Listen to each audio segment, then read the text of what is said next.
सागर लोकसभा प्रत्याशी चंद्रभूषण सिंह बुंदेला राजा वरिष्ठ कांग्रेस नेताओं के साथ शमशाबाद के काकपुर, बीना के अगोसुद, खुरई के उजनेट और नरियावली के कर्रापुर में जनसभाओं को संबोधित किया। उन्होंने कहा कि सागर में पिछले 28 सालों से विकास नहीं हुआ। जब जिसकी सरकार बन जाती है तो 5 साल जब चुनाव होता है तो उसका उत्तरदायित्व होता है कि जो आपके साथ वायदे किए गए हो उन वायदों के हिसाब से वो चुनाव में आए। ऐसा होता है कि नहीं होता है? और विपक्ष का एक कर्तव्य होता है कि विपक्ष जब मैदान में आए तो वह अपनी नीतियां लेकर आए। ऐसा चुनाव में होता है। ऐसा हमें सारे धर्मों में, चाहे महाभारत ले लो, चाहे रामचंद्र ले लो, श्रीमद् भागवत ले लो, सब में इस बात का उल्लेख है। महाकवि तुलसीदास जी ने रामचरितमानस में इस बात को बड़ी खूबी से लिखा है। ऐसे ही स्वामी परमानंद जी ने भी महाभारत में लिखा है। अब युद्ध जब दो राजनीतिक विचारधाराओं का होता है तो एक जो सत्ताधारी विचारधारा है उसका संदेश आके कहता है कि भाई हमारा प्रत्याशी कौन है। बीजेपी का प्रत्याशी का नाम नहीं बताते, वो कहते हैं मोदी को वोट दे दो। मोदी को क्यों वोट दे दो?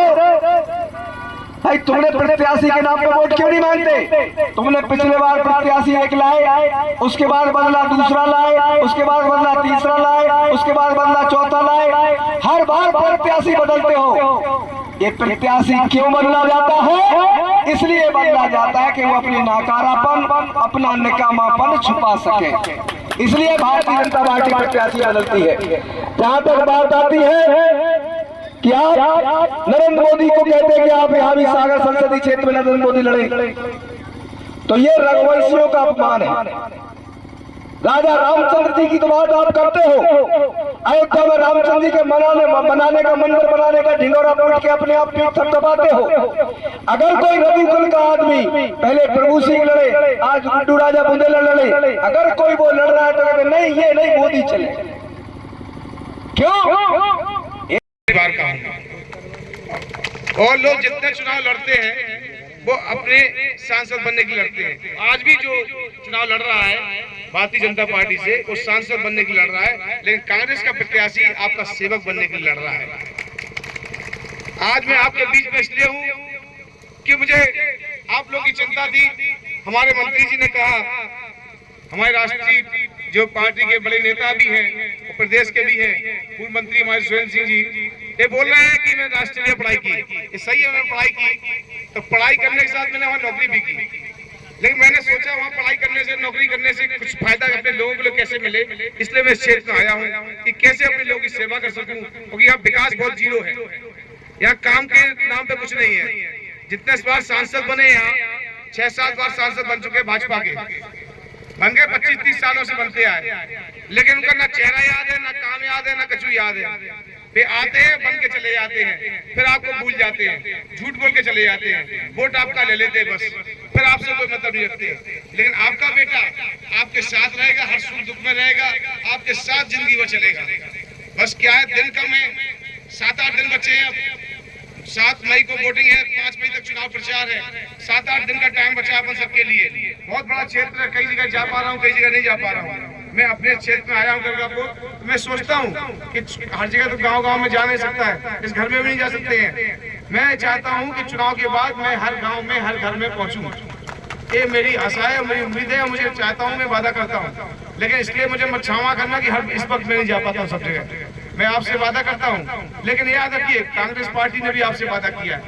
उन्होंने कहा है कि कांग्रेस पार्टी सरकार बनते ही किसानों का कर्ज माफ किया जाएगा।